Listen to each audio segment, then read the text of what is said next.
కూడి వచ్చిన మీ అందరికీ కూడా మరొకసారి ప్రభు యేసుక్రీస్తు నామములో అందరికీ కూడా హృదయపూర్వకమైన వందనాలు తెలియజేస్తూ, మనం అందరం కూడా భూలోకంలో ఉన్న వారమైన మనము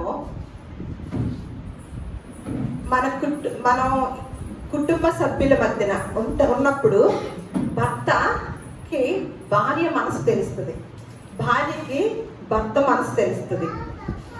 మనం ఇరుగు పరుగుగా ఉంటాం కదా, మనకు తెలుస్తుందా వాళ్ళ మనసు?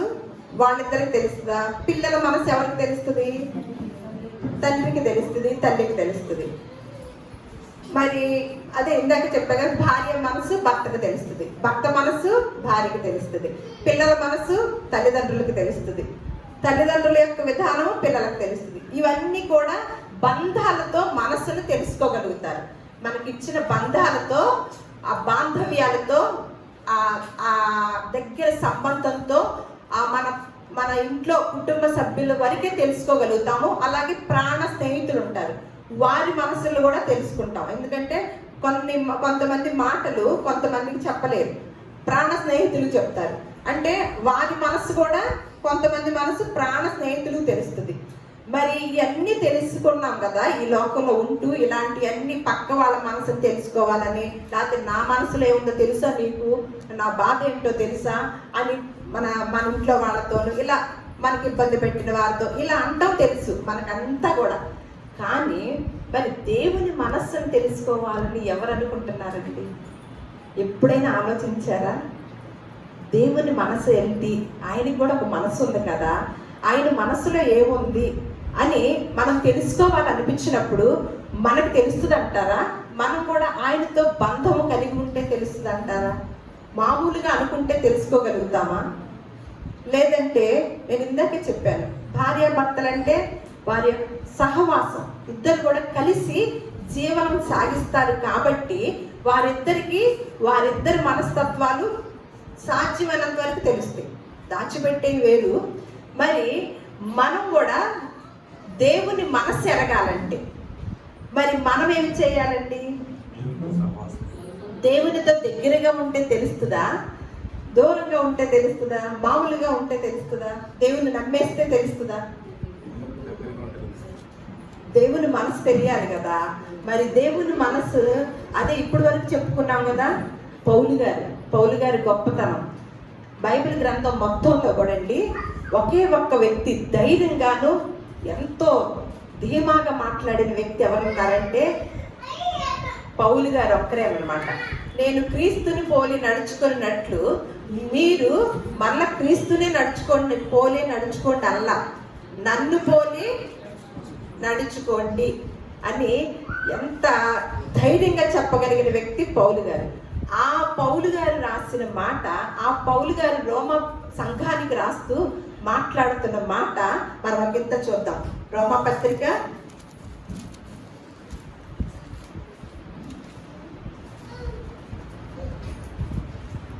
12వ అధ్యాయము 11వ అధ్యాయము, రోమా పత్రిక 11వ అధ్యాయము 34వ వచనము చదువుదాం. రోమా పత్రిక 11వ అధ్యాయము 34వ వచనము. ప్రభువు మనస్సును ఎరిగిన వాడెవడు, ఆయనకు ఆలోచన చెప్పిన వాడెవడు, ముందుగా ఆయనకిచ్చి ప్రతిఫలము పొందగలవాడెవడు. అంతవరకు ఏమని అంటున్నారు ఇక్కడ? రోమా సంఘానికి రాస్తూ పౌలు గారు ప్రభువు మనస్సును ఎరిగిన వాడు ఎవడు ప్రశ్న. ఆయనకు ఆలోచన చెప్పిన వాడు ఎవడు ప్రశ్న. ఇంకొకటి, ముందుగా ఆయనకిచ్చి ప్రతిఫలము పొందగలవాడు ఎవడు. ఈ మూడు ప్రశ్నలే. ఈ మూడు ప్రశ్నలకి మరి ప్రభు మనస్సును ఎరిగిన వాడు ఎవరంటండి? ఎవరు ఎన్నుకుంటారు? ఇప్పుడే మాట్లాడుకున్నాం కదా, ఎలా ఉండాలి? సహవాసం చేస్తే. యేసుక్రీస్తు వారు భూలోకానికి కుమారుడిగా వచ్చాడు కదా, మానవ శరీరం ధరించి. మరి పరలోకంలో ఉన్న తండ్రి గురించి చెప్పింది ఎవరు? పరలోకంలో ఉన్న తండ్రి గురించి చెప్పింది ఎవరు చెప్పారు మనకి? ఎవరు బయలుపరిచారు? పరలోకంలో ఉన్న తండ్రి మనసు తెలుసుకొని వచ్చిన వ్యక్తి ఎవరంటే యేసుక్రీస్తే కదా. ఆయన ఏమన్నాడు ఇక్కడికి వచ్చి, నేనే మార్గమును సత్యమును జీవమునై ఉన్నాను, నా ద్వారానే తండ్రి దగ్గరికి మీరు వెళ్ళాల్సిన అవసరం నా ద్వారా తప్ప మీ అంత మీరు వెళ్ళలేరు. మరి తండ్రి గురించి తెలిసిన వ్యక్తి ఎవరంటే ఒకసారి యోహాను సువార్త చూద్దాం. యోహాను సువార్త 1వ అధ్యాయము.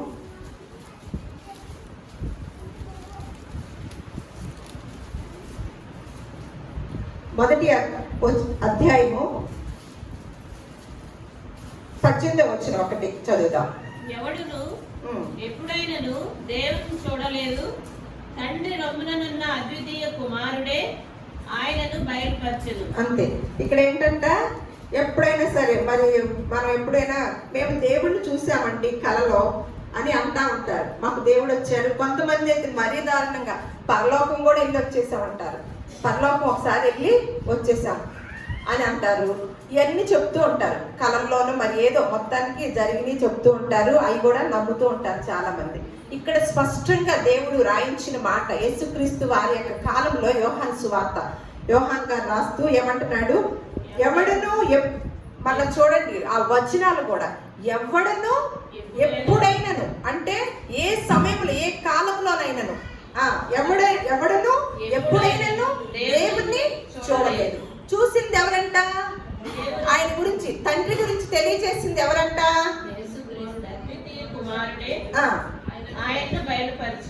తండ్రి రొమ్మునున్న అద్వితీయ కుమారుడే ఆయన గురించి మనకి తెలియజేశాడు. అంటే తండ్రి మనసును ఎరిగిన వాడు ఎవడు?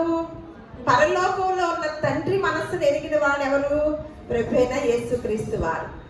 ఆయన్ని అందుకనే ఆయన ఉన్న కాలంలో ఏమంటాడు, నన్ను మీరు చూచినట్లయితే నన్ను అనుసరించి అన్ని కూడా తండ్రిని చూచినట్లే, తండ్రిని అనుసరించినట్లే అని చెప్తూ ఉంటారు కదా. అలా అన్న ఆయన తండ్రి మనకి ప్రభు మనస్సు ఎలాగ. మన రోమాపత్రులు ఏముంది, ఆయనకి ఆలోచన చెప్పిన వాడు ఎవడు అని ఉంది. అలాగే ముందుగా ఆయనకిచ్చి ప్రతిఫలము పొందగలిగిన వాడు ఎవడు? మనం ఏం చేస్తాము ఎక్కువగా, ముందుగా ఆయనకిచ్చి ప్రతిఫలం పొందాలంట. మీకు ఈ పదవుల అర్థం తెలిసిందా? ఏం చేయాలి? మనకేం అలవాటు, ప్రభువా నాకు జ్వరం తగ్గిస్తే నేను వచ్చి ఈ కానుక వేసుకుంటా, లేదు నాకు ఈ వ్యాధి తగ్గితే నేను వచ్చి ఈ కానుక వేసుకుంటా, మా అబ్బాయికి ఉద్యోగం వస్తే నేను వచ్చి మొదటి జీతం వేస్తా, లేదు ఇంకొకటి ఈ కదా మనకు తెలిసిన విషయాలు. ఏం చేస్తాము, ఇదిగోండి మీ దేవుడు ఈ కార్యం చేయండి మేము నమ్ముకుంటాము, ఇదిగోండి ఈ దేవుడు మీ ఈ కార్యం చేయవాలండి మేము వస్తాము, లేదు ఈ కార్యం చేయండి మేము 7 వారాలు వచ్చి ప్రార్థన చేసి వెళ్తాము, లేకపోతే చేయించుకుంటాము. ఇవన్నీ కూడా మనం చూస్తూ ఉంటాం. కానీ ఇక్కడ పౌలు గారు ఏం చెప్తున్నారు, ముందుగా ఆయనకిచ్చి ప్రతిఫలం పొందగలిగిన వాడు ఎవడు అని క్వశ్చన్ అన్నమాట, ప్రశ్న వేశాడు. నిజంగానే ముందుగా ఆయనకిచ్చి మనం ప్రతిఫలం పొందుకోవాలని ఇక్కడ ఉన్న విషయం. ఈ లాజిక్ ఎవరికైనా తెలుసా అండి? ముందుగా ఏమో తర్వాత ఇస్తాం, అందుకే మనం ఇలా ఉన్నాం. ముందుగా ఏమి ఇస్తున్నాం చెప్పండి? దేనిలో ఉంటున్నాం మనం? ఒక ఇంత ఈరోజు పరిశీలన చేయండి. దేవుని పరిచర్యలో నేను ఈ వంతులో ఈ విషయంలో నేను ఉంటున్నాను, ఈ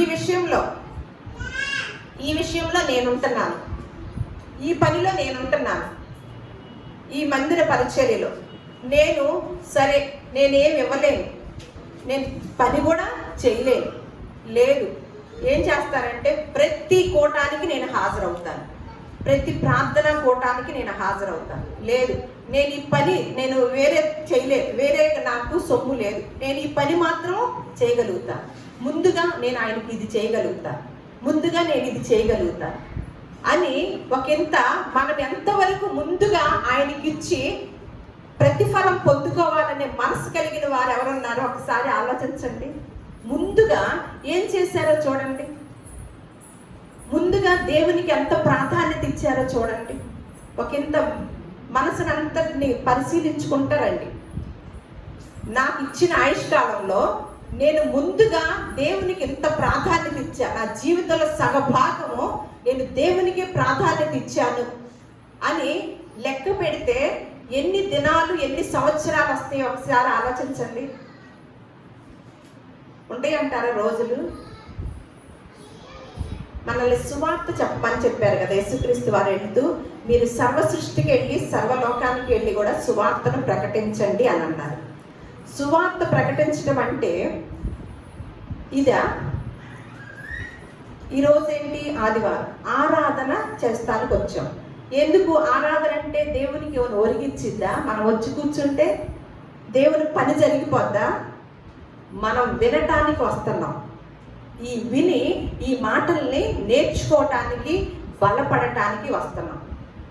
నేర్చుకున్న విషయాలు బయట ప్రపంచంలోకి వెళ్ళి మనం ఏదైతే నేర్చుకున్నామో ఆ నేర్చుకున్నది మనం ఎలాగైతే సాధిక చేస్తున్నామో ఆ పనిని, ఆ సాధిక చేసే దానిని ఇతరులకి చెప్పేవారు. మరి మొన్న వారం ఎంతమంది మీరు ఆ ప్రసంగం విన్నారో నాకు అర్థం కాలేదు. ఎవరు కూడా నాకు ఫోన్ చేయలేదు. అది చాలా భారంతో చెప్పిన ప్రసంగం. మీకు కొత్తగా కూడా ఉంటుంది. మీరు ఎక్కడ వినుండరు. మీరు ఎంతమంది బలపడ్డారో నాకు అనిపిస్తుంది. వీళ్ళకి చెప్తున్న వాక్యాలు తెలుస్తున్నాయా, లేకపోతే నేను ఎక్కువ పాఠాలు అదే ఫస్ట్ క్లాస్ వాళ్ళకి 10th క్లాస్ లెసన్ పాఠాలు చెప్తున్నామా, లేకపోతే వీళ్ళు ఎదగటానికి ఆ లేఖనాల్లో ఎలాంటి లేఖనాలు చెప్తున్నారు, అసలు ఏంటి ఆ లేఖనాల్లో ఇటువంటి అర్థాలు ఉన్నాయా, ఇదే పరిస్థితి అని ఒకంత ఆలోచన చేస్తున్నారా అని నాకు కొంచెం ప్రశ్నార్థకంగా ఉంది. మనం లేఖనాలను ఎక్కువగా పఠించడంలో ఉన్న అర్థం ఏంటంటే, లేఖనాల్లోనే నిత్య జీవం ఉంది. ఆ వాక్యమే కృపా సత్య సంపూర్ణుడిగా మన మధ్య నివసించాడు. శరీరధారి, నేనే మార్గమును సత్యమును జీవమును అని చెప్పారు కదా. మరి ఆయనకి ఎంత ప్రాధాన్యత ఇస్తున్నాం. ఇందాక చెప్పాను కదా, ఇప్పుడు వచ్చేదేంటి? ఆరాధనకి మనం నేర్చుకోవటానికి, అది మాత్రము దృష్టి పెట్టండి. అదే ఆలోచనలో ఉండండి. నేర్చుకోవడానికి, నేర్చుకున్న దాన్ని బయటికి వెళ్ళి మనం సాధిక చేస్తూ ఇతరులకి తెలియచేయటానికి. అలా చేస్తూ ఉంటే లెక్కేద్దాం. ఒక కొత్త వ్యక్తికి ఒక మాట చెప్పాలి. సువార్త చెప్పమన్నాడు కదా, ఒక మాట చెప్తున్నాం. ఎన్ని నిమిషాలు చెప్పాం, ఎంతమందికి చెప్పాం? నా వయసు 50 సంవత్సరాలు అనుకోండి. నా 50 సంవత్సరాల్లో నేను ఒక ఆత్మ రక్షించాలని పట్టుబట్టి ఒక ఆత్మకి సువార్త చెప్పడానికి వెళ్తాం అనుకోండి. ఒక మనిషికి, దేవుని ఎరగని వారికి ఎంతసేపు చెప్తాను? అందులో ఇప్పుడు దేవుని మాటలు చెప్తే ఎవరికి ఇష్టం ఉండదు. చూడండి, దేవుని మంచిగా పరిశీలించి గొప్ప గొప్ప మాటలు చెప్తుంటే ఎంతమందికి పడుతుందండి? ఏం కావాలి వీళ్ళందరికీ? మనందరికి ఏమున్నాయి? దురద చెవులు ఉన్నాయి. ఏమి కావాలి? వీడియోస్ కూడా ఏమి ఎక్కువ చూస్తారు?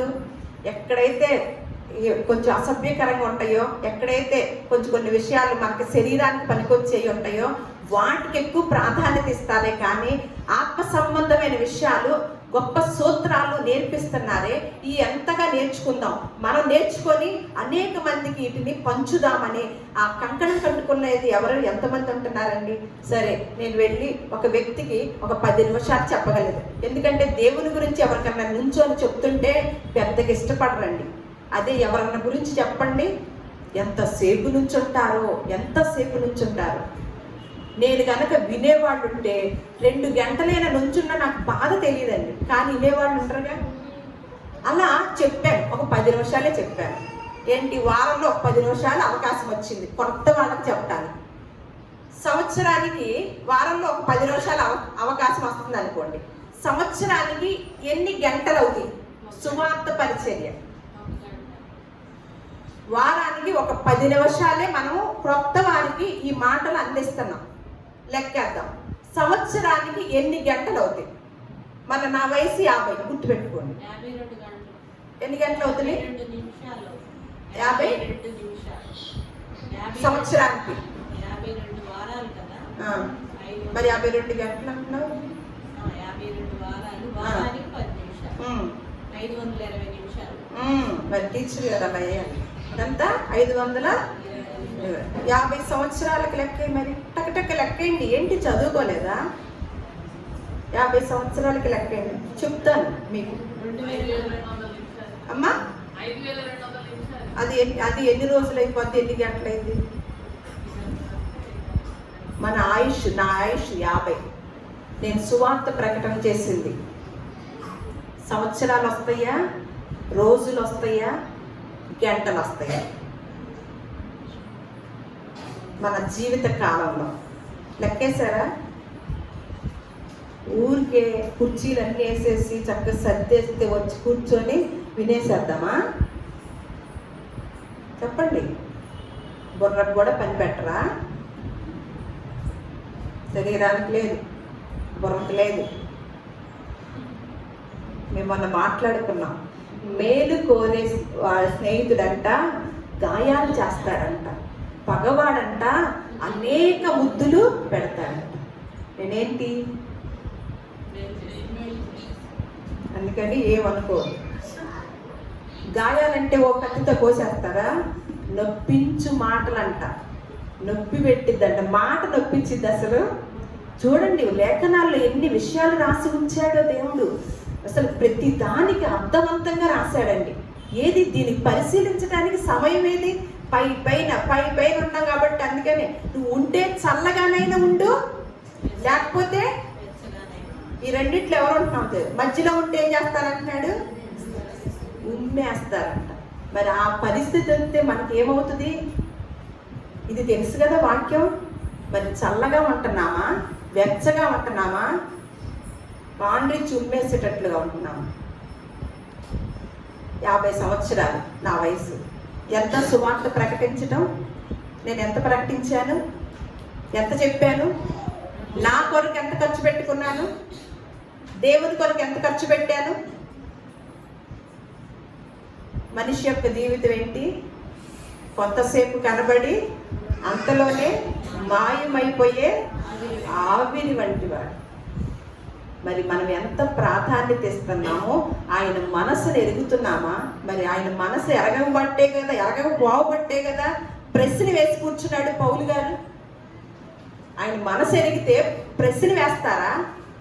ప్రభు మనసును ఎరిగిన వారు ఎవరు అని అంటున్నారు. ఎరగలేదనే కదా. మరి భక్తుల జీవితాల్లో దేవునికి ఎలా ప్రాధాన్యత ఇచ్చి వారు ఏం అడిగేవారో, ఒకసారి ఏం అడుగుతున్నారని దేవుడు చూస్తున్నాడో ఒకసారి ఆ విషయాన్ని తెలుసుకుందాము. త్వరగానే మనము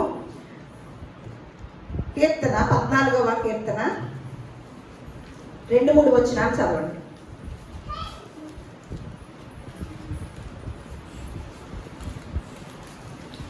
దేవుడు చూస్తున్నాడంట. ఏంటి?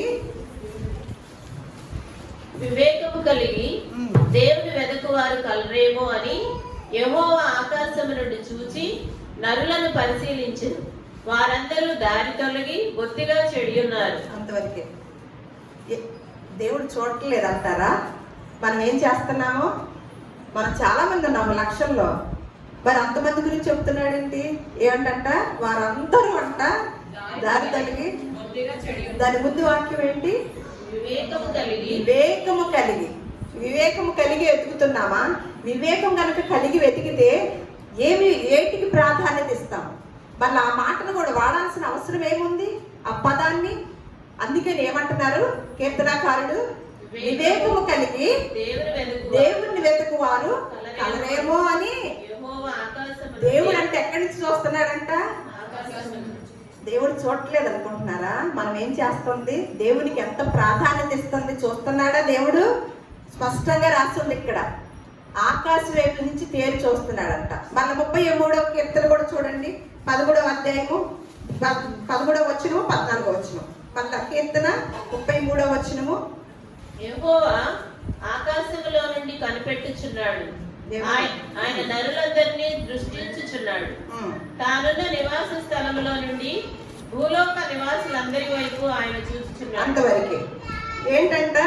మళ్ళీ ఇక్కడ కూడా మళ్ళీ అదే మాట ఇంకా చూస్తున్నాడంట. సరే అక్కడ అన్సైలెంట్. యెహోవా ఆకాశములో నుండి, ఇక్కడ ఇందాకేమంటున్నాడు? వివేకము కలిగి దేవుణ్ణి వెతికేవారు ఉన్నారేమోనని ఆయన ఏం చేస్తున్నాడంట? ఆకాశము నుండి చూసి నరులని. చూడండి, మనము బైబిల్ పరిశీలించం కానీ దేవుడు ఏం చేస్తున్నాడు? నరులని పరిశీలిస్తున్నారంట. వారందరూ ఏమయ్యారంట? అసలు ఈ మనిషి నన్ను వెతుకుతాడా లేదా, అసలు నాకు ప్రాధాన్యత ఇస్తుందా ఈవిడ లేదా అని అసలు చూసే పనిలోనే, పరిశీలించే పనిలోనే దేవుడు ఉన్నాడంట. ఎంతమందికి తెలుసండి? మన గోల మనదే, మన కుటుంబం మనదే, ఆయనతో మనకేం పని, పంపించాడు చాలు, అంత అయిపోయింది, తీసుకెళ్ళేటప్పుడు తీసుకెళ్ళిపోతాడు.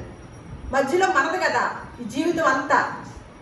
ఏమంటున్నాడు తర్వాత 33వ కీర్తనలో 13వ వచనం 14, యెహోవా ఆకాశంలో నుండి కనిపెట్టుచున్నాడు, ఆయన నరులందరినీ దృష్టించుచున్నాడు. తానున్న నివాస స్థలములో నుండి భూలోక నివాసులందరి వైపు ఆయన చూచుచున్నాడు. ఎందుకంట ముందే రాశాడు కదా, ఏమని? ఎవరైనా వివేకము కలిగి ఆయన వెతుకుతున్నారేమోనని. మరి వెతికితేనే కదా, వెతికి చూసి మనం కూడా వెతుకుతున్నామేమో, దేవుడికి ప్రాధాన్యత ఇస్తున్నామేమో అని మనకేదో ఇవ్వాలనుకున్నాం. మనకేమనుకుంటాము? దేవుడి దగ్గరికి వెళ్తే ఎతకటం కాదు, నాకు ఇవ్వు నాయన, నాకు ఇది చెయ్యి నాయన అంటాం. ఆయన ఏమన్నా నన్ను వెతుకు, నీకు ప్రతిఫలం ఇస్తాను అన్నాడు. ఏప్రిల్కి రాసిన పత్రిక 11వ అధ్యాయము 6వ వచనం, త్వరగా. ఏప్రిల్కి రాసిన పత్రిక 11వ అధ్యాయము 6వ వచనం. విశ్వాసము లేకుండా దేవునికి ఇష్టడై ఉండుట అసాధ్యం. దేవుని యొద్దకు వచ్చువాడు ఆయన ఉన్నాడనియో తాను వెతుకు వారికి ఫలము దయచేయువాడనియు నమ్మవలెను కదా. అంతవరకే. ఎవరికి ఇస్తారంట ఫలం? ఎవరికి ఇస్తారు? మనం ఏమన్నా గుట్టిగా కావాలి ఫలాలు, కానీ ఎవరికి ఇస్తానంటున్నాడు? ముందు దేవుడి దగ్గరికి వచ్చే వారికి ఏం కలగాలంట? ముందుగా ఆయన ఉన్నాడనియు దేవుని యొద్దకు వచ్చేవాడు. విశ్వాసము లేకుండా దేవునికి ఇష్టడై ఉండుట అసాధ్యము. దేవుని యొద్దకు వచ్చువాడు ఎలా ఉండాలంట? ముందుగా ఆయన ఉన్నాడనియు తన్ను వెతుకు వారికి ఫలము దయచేస్తాడనియు నమ్మవలని కదా. ఈయన అసలు ఆయన మరి ఇలా చెప్పిన ఆయన అసలు దేవుడు ఏమంటున్నాడంట? దేవుడు ఏం చేస్తున్నాడంట? వివేకము కలిగి ఎవరైనా నన్ను వెతుకుతారేమో అని ఎదురు చూస్తున్నాడంట. ఒకవేళ వెతికితే వారికి నేను ఫలాన్ని ఇవ్వాలి, ఫలం దయచేస్తాను అని తెలియచేస్తున్నాడు అన్నమాట. మరి అలా వెతికిన వారు భౌతికంగా అడక్కోకుండా దేవుణ్ణి వెతికిన భక్తులు ఉన్నారు. అందులో దావీదు గారు గొప్ప భక్తుడు. అలా ఒకళ్ళిద్దరి గురించి తెలుసుకుందాము. దావీదు గారి గురించి ఒకసారి. కీర్తన 63వ కీర్తన 1-2 వచనాలు. 63వ కీర్తన 1-2 వచనం. దేవా నా దేవుడు నీవే, వేకువనే నిన్ను వెతుకుదును, నీ బలమును నీ ప్రభావమును చూడవలెనని పరిశుద్ధాలయమందు నేనెంతో ఆశతో నీ తట్టు కనిపెట్టి ఉన్నాను. నీళ్లు లేక ఎండి ఉన్న దేశమందు నా ప్రాణం నీ కొరకు కృష్ణగుని ఉన్నది. నీ మీది ఆశ చేత నిన్ను చూడవలెనని నా శరీరం కృషించుచున్నది. అంతవరకు ఎంత చక్కగా చెప్తున్నాడో చూడండి దావీదు గారు. ఏమంటున్నాడు? దేవా నా దేవుడు నీవే, వేకువనే నిన్ను వెతుకుతాను. వేకువనే ఏమి వెతుకుతామండి మనము? ఏమి వెతుకుతాము? ఏముంటాయి బుర్రలో? వెతకటం అంటే బుర్రకు సంబంధించింది కదా. ఏముంటాయి? వేకువని లేగవటం తెల్లారే పాటికి ఏముంటాయి మన బుర్రలో? దేవుణ్ణి వెతకటానికి అసలు ఎవరైనా రెడీ అవుతామా? ఒకంత పరిశీలించండి. ఏమంటున్నాడు? ఈయనకి ఏం పట్టింది? ఈయన రాజుగారు. దావీదు అనగానే గొప్ప రాజుగారు, అది గుర్తుంచుకోండి. రాజుగారికి ఏం పట్టింది? ఎతికే పని. ఇక్కడ చూడండి. దేవా నా దేవుడువు నీవే, వేకువనే నిన్ను వెతుకుచున్నాను, వెతుకుదును, నీ బలమును నీ ప్రభావమును. ఎందుకంట? నీ బలమును నీ ప్రభావమును నేను చూడాలని వెతుకుతున్నాడు. వెతికే దానిలో కూడా చూడండి, ఏమన్నా వాళ్ళ ఇంట్లో అవసరం వెతుకుతున్నాడా? లేదు. ఆ వెతకడం అంటే మనం ప్రార్థనకు వంగాము అంటే ఇక ఏకవరం పెడతమే తెలుసు, కానీ ఆయనలో ఉన్న ఆ యొక్క లక్షణాలు, సూత్రాలు, అందులో ఉన్న లేఖనాల్లో ఉన్న గొప్పతనము పరిశీలించుదాము, తెలుసుకుందామనే ఆలోచనతో ఎవ్వరం కూడా ప్రార్థన చెయ్యము. మనకి ఏదైనా అవసరతలు వస్తే అడగటమే ప్రార్థన. అది నేర్చుకున్నాం. 72 గంటలు చేసినా, ఇంకొక 8 గంటలు చేసినా కూర్చుంటాం. ఏమి నేర్చుకుంటాం అన్ని గంటలు? ఆయన్ని విసిగించటమే కదా. ఇక్కడ ఏమంటున్నాడు? నీ బలమును నీ ప్రభావమును చూడవలనని పరిశుద్ధాలయమందు నేనెంతో ఆశతో నీ తట్టు కనిపెట్టి ఉన్నాను అని వర్ణించడం చూడండి. నీళ్లు లేక ఎండి ఉన్న దేశమందు, నీళ్లు లేని దేశం అంటే ఇవాళ అసలు నీళ్లు రాదు. నిన్నాం ఇవాళ ఎంత బాధపడిపోతున్నామో. కానీ ఇక్కడ ఏమంటున్నాడు, ఆ ఊహకి ఊహించుకోండి. నీళ్లు లేని దేశమందు నా ప్రాణం నీ కొరకు, నీళ్ళ కొరకు కదా ప్రాణం తృష్టిపడాలి, నీళ్లు లేకపోతే. కానీ దేని కొరకు తృష్టిపడుతున్నాడంట? నీ మీద ఆశ చేత నిన్ను చూడవలనని నా శరీరము మన ఇబ్బందులు, మనకు వచ్చే సమస్యలతో కదా మన శరీరం కృషించిపోవాలి. మనకు వచ్చిన ఇబ్బందులతో కదా మన శరీరం కృషించిపోవాలి. ఈయన శరీరం ఎలా కృషించిపోతుందంట? దేనికి కృషించిపోతుందంట? ఆయన చూడాలన్న ఆశతో కృషించిపోతుందంట. మనం నేర్చుకున్న విధానం ఏంటి? కృంగిపోవటం. మనకి ఏదైనా జరగకపోతే కృంగిపోవటం తెలుసు, అంతేగాని ఆయన దివ్యమైన దర్శనం పొందుకోకపోతే కృంగిపోతామా? మనకంత అవసరం. మనకి ఏదో ఖాళీ దొరికినప్పుడు దేవుడి దగ్గరికి వెళ్తాం. అది కదా మనం ఫస్ట్ నుంచి నేర్చుకున్న విధానం. అని నీ మీద ఆశ చేత నిన్ను చూడవలనని నా శరీరము కృషించుచున్నది. మళ్ళీ 84వ కీర్తన 1-2 వచనాలు. 84వ కీర్తన 1-2 వచనాలు. సైన్యములకు అధిపతియగు యెహోవా, నీ నివాసములు ఎంత రమ్యములు! యెహోవా మందిరావరణములను చూడవలనని నా ప్రాణం ఎంతో ఆశపడుచున్నది. అది సొమ్మసిల్లుచున్నది. జీవము గల దేవుని దర్శించుటకు నా హృదయమును నా శరీరమును ఆనందముతో కేకలు వేయుచున్నవి. అంతవరకు నిజంగానే మనం ఎప్పుడైనా దేవుని సన్నిధికి వచ్చేటప్పుడు ఆనందంతో, కేకలతో, సంతోషంతో బాగా ఇవాళ గొప్ప పాఠం నేర్చుకోవాలి. దేవుడు నాతో గొప్పగా మాట్లాడాలి, గొప్ప విషయాలు నేర్చుకోవాలి. నేను బయటికి వెళ్ళి వాటిని అనేక మందికి చాటాలి అని దేవుని సన్నిధికి వచ్చేవాళ్ళం ఎంతమంది ఉంటున్నామో, మొక్కుబడిగా వచ్చేవాళ్ళము, బాధతోనూ ఇసుకుతోనూ ఈ రోజు ఆదివారం కదా అమ్మో ఎట్టగొట్ట వెళ్ళాలి అని నిదానంగా రెడీ అయిపోయి నీరసం మొహం వేసుకొని ఇక్కడికి వస్తాం. మరి ఫంక్షన్కి వెళ్ళేటప్పుడు ఎట్లా వెళ్తామండి? మనకి రివర్స్ అన్నమాట. మనకున్న భక్తుడికి మనకున్న విధానం రివర్స్. ఈయన ఏం చేస్తున్నాడంట? యెహోవా మందిర ఆవరణములను చూడవలనని నా ప్రాణము ఎంతో ఆశపడుచున్నది. మరలా అంతతో ఆపేశాడా? ఆ ప్రాణం అంట సొమ్మసిల్లుతుందంట. జీవము గల దేవుని దర్శించుటకు నా హృదయమును నా శరీరమును ఆనందముతో కేకలు వేయించున్నదండి. మళ్ళీ ఇంకో కీర్తన. అందుకే చెప్పాను కదా, దావీదు గారు ఏమై కూర్చున్నాడు. మళ్ళా ఆ మాట దావీదు గారికి ఒక్కడికే వాడారు దేవుడు. నా ఉద్దేశములన్నీ నెరవేర్చిన వాడు, నా హృదయానుసారుడైన మనుషుడు. ఎవరంటున్నారు ఆ మాట? దేవుడే అంటున్నాడు. ఆయన దేవుని మనసును ఎరిగిన వాడు కాబట్టి ఎలాంటి ఆ ధ్యాసలో ఉంటున్నాడో చూడండి దావీదు గారు. తర్వాత దగ్గరగా కీర్తన మళ్ళా 27వ కీర్తన 4వ వచనం చూద్దాం. 27వ కీర్తన 4వ వచనం. యెహోవా యొద్ద ఒక్క వరము అడిగితిని, దానిని నేను వెతుకుచున్నాను. యెహోవా ప్రసన్నతను చూచుటకును ఆయన ఆలయములో ధ్యానించుటకును నా జీవిత కాలమంతయు నేను యెహోవా మందిరములో నివసింపగోరుచున్నాను. అంతవరకే. ఏమని అడుగుతున్నాడు? దేవుని యొద్ద నేను ఒక్క వరం అడుగుతున్నానయ్యా. మనం ఒక్క వరమే అవకాశం ఉంది. ఏం చేస్తాం? ఇంట్లో అవసరతలన్నీ బుర్రలో పెట్టేసుకొని అమ్మో ఇది అడుగుదామా, ఈ సమస్యలు తీర్చుకుందామా, ఇది తీర్చుకుందామా, అది కదా. కానీ ఇక్కడ దావీదు గారు ఏమంటున్నారు? యెహోవా యొద్ద ఒక్క వరము అడిగేశాడంట. మనకు అడగటానికి అవకాశం ఇస్తే ఇదే అడుగుతామా? అయ్యా నిన్నొక్కడిని చూస్తే చాలయ్యా, ఒక్క వరంలో నా కుటుంబం తర్వాత సంగతి, నిన్ను చూడాలని ఎప్పుడించో ఆశగా ఉందయ్యా, అడుగుతామా?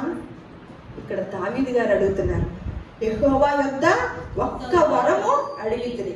ఎందుకంటే అడిగంట దానినంట నేను వెతుకుతున్నాను. ఏమనంటే యెహోవా ప్రసన్నతను చూచుటకు ఆయన ఆలయంలో ధ్యానించుటకును నా జీవిత కాలం అంతయు నేను యెహోవా మందిరములో నివసింపగోరుచున్నాను. 143వ కీర్తన 6వ వచనం. 143వ కీర్తన 6వ వచనం. నీ తట్టు నా చేతులు చాపుచున్నాను, ఎండిపోయిన భూమి వలె నా ప్రాణము నీ కొరకు ఆశపడుచున్నది. ఏమంటున్నాడు ఇక్కడ? నీ తట్టు నా చేతులు చాపుచున్నాను, ఎండిపోయిన భూమి వలె నా ప్రాణము నీ కొరకు ఆశపడుచున్నది. యెషయా గ్రంథము 26వ అధ్యాయము 9వ వచనం. యెషయా గ్రంథము 26వ అధ్యాయము 9వ వచనం. ఇవన్నీ మీరు తర్వాత చదువుకుంటూ ఉండండి. రాత్రి వేళ నా ప్రాణము నిన్ను ఆశించుచున్నది, నాలో నున్న ఆత్మ ఆసక్తితో నిన్ను ఆశ్రయించుచున్నది. నీ తీర్పును లోకమునకు రాగా లోక నివాసులు నీతిని నేర్చుకుందురు. అంతవరకే.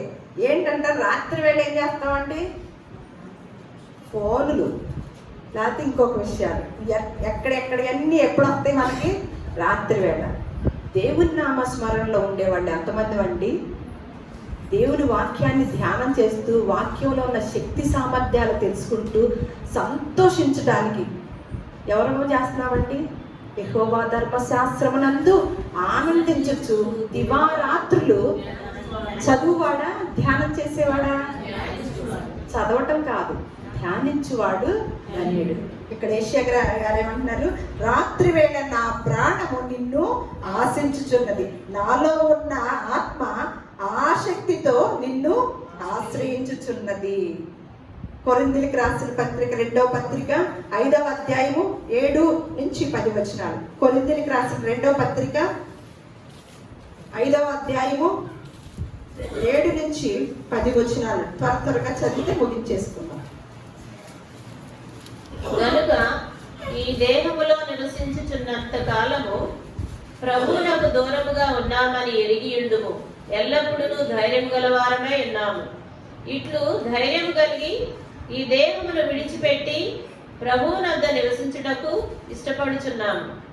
కావున దేహమందులను దేహమును విడిచినను ఆయనకిష్టులమై ఉండవలెనని మిగులు అపేక్షించుచున్నాము. ఎందుకనగా తాను జరిగించిన క్రియల చొప్పున అవి మంచివైనను సరే చెడ్డవైనను సరే దేహముతో జరిగించిన వాటి ఫలమును ప్రతివాడును పొందినట్లు మనమందరమును క్రీస్తు న్యాయపీఠము ఎదుట ప్రత్యక్షము కావలేదు. ఇంతవరకేనండి. ఇక్కడ 7వ వచనంలో ఏమంటున్నాడు? ఈ దేహములో, ఇందాకే చదువుకున్నాం కదా, నేర్చుకున్నాం కదా పౌలు గారి గురించి. నిజమే, పౌలు గారు గొప్ప పాఠాలు నేర్పే వ్యక్తిగా అయ్యాడనమాట. ఆయన అనుసరించుతున్న మాటలు, ఆయన మనసులోని మాటలు ఇక్కడ ఏంటంటే, ఈ దేహంతో నివసించుచున్నంత కాలం కూడా ప్రభువుకి దూరంగా ఉన్నామని ఎరిగి ఉండియు ఏంటంట ఎల్లప్పుడూ ధైర్యము గల వారమై ఉన్నాము. ఇట్లు ధైర్యము కలిగి ఈ దేహమును విడిచి పెట్టి ప్రభువునందు నివసించుటకు ఇష్టపడుచున్నాము. కావున దేహమందున్నను దేహమును విడిచినను ఆయనకి ఇష్టలమై ఉండవలెనని మిగులా ఈ దేహంతో ఉంటే దేని గురించి ఆలోచిస్తాము? పౌలు గారు ఏం చేస్తున్నారు? ఈ దేహంతో ఉన్నను ఈ దేహాన్ని విడిచిపెట్టినను నేనేమై ఉంటాను?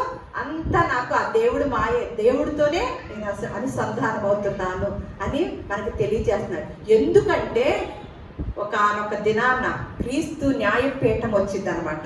వచ్చినప్పుడంట తాను జరిగించిన క్రియల చొప్పున అవి మంచివైనను సరే చెడ్డవైనను సరే దేహంతో జరిగించిన వాటి ఫలమును ప్రతి వాడును పొందినట్లు మనమందరమును క్రీస్తు న్యాయపీఠం ఎదుట ప్రత్యక్షము కావాలని. అందుకని ఈ దేహంతో ఉన్నా సరే ఆయన్ని మహిమపరచాలి. ఈ దేహం విడిచినప్పటికీ ఎక్కడ ఉండగలగాలి? ఆయన దగ్గర ఉండగలగాలి. మళ్ళీ ఒకసారి ఫిలిప్పీయులకు రాసిన పత్రిక 1వ అధ్యాయం 23వ వచనం టక్ తీసేసే.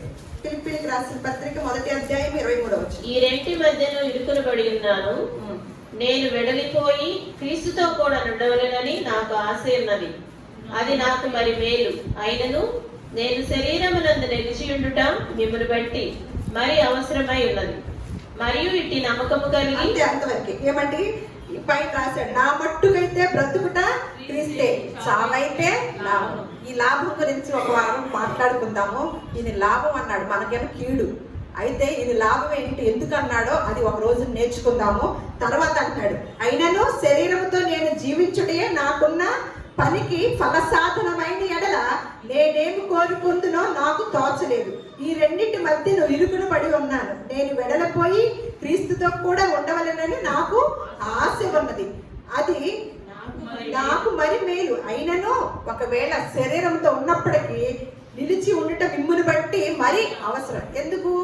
నిలిచి ఉంటేనే కదా అలాంటి భక్తులు ఎన్నో పాఠాలు నేర్చుకోగలుగుతాం. అందుకని రెండిట్లో కూడా ఇరుకుని మధ్యలో ఉన్నాడంట. ఇదే చేయాలా, అది చేయాలా, ఆయన చూడాలని ఉంది, ఈ బిడ్డలకి నేర్పాలని ఉంది. ఒకసారి హోషేయ గ్రంథం చూసేద్దాం. ఒకసారి హోషేయ గ్రంథము 5వ అధ్యాయం 15వ వచనం.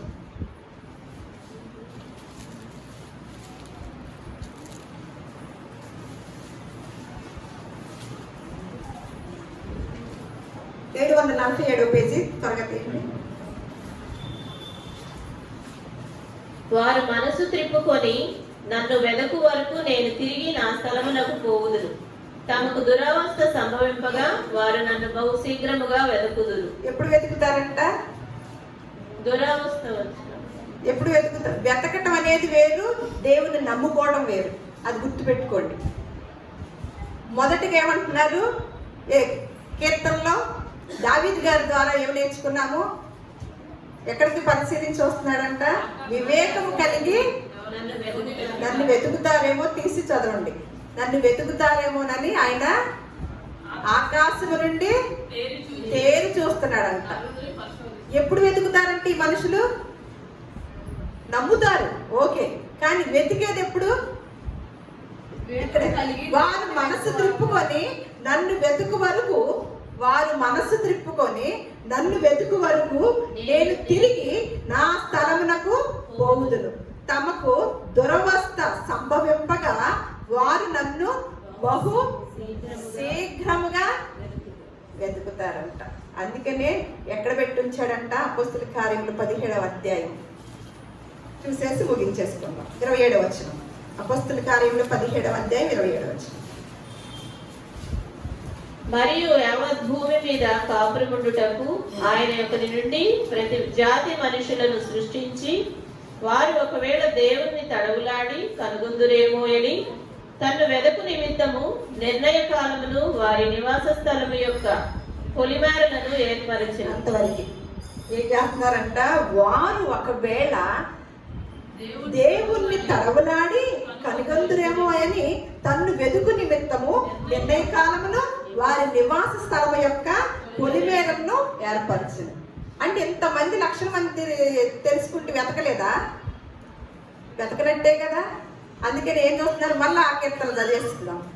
ఏం చేస్తున్నాడు? అందుకనే వివేకము కలిగి దేవుణ్ణి వెతుకువారు కలరేమో అని యెహోవా ఆకాశము నుండి చూచి నరులను పరిశీలించుతున్నాడు దేవుడు. జాగ్రత్త.